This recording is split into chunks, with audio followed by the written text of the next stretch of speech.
Kanya Wasa United kala Korea ka nam lahduh ha ka lumpung elek kai baningkong jungki kentei kabatip kum ka Women Football Tournament 2025 bala penyai da ka West Giant District Sports Association WJDSA.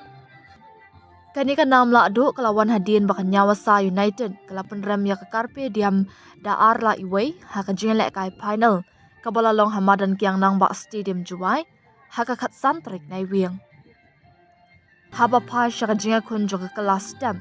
Kalakut haka jinga kan haka baki arliang kinhun. Kim shimla la ban tap kol.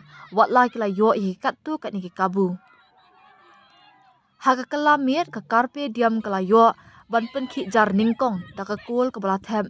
Daka degree dan haka minute south kandai. Kat baka Nyawa Sa United kala pentam da arkol. Kataling baka kol balas tap daka amethyst darnay. Haka minute san pukandai bat kanida roy biam haka minute Henry Po plus lai. Hadian ka jingilek kai la sam khusnam ringkat ka trophy syaka kinhun lahduh bat kinhun bawan baan kumju ki khusnam shimet syaki thayalek kai.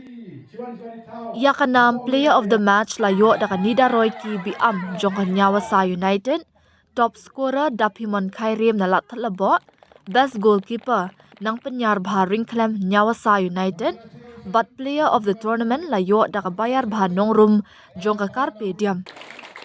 Yaki khusnam la sam da ukong san ma SK Lato, founder member JDSA, ha ka jingdon lang kinongelam bat khot nong kit kam ka WJDSA.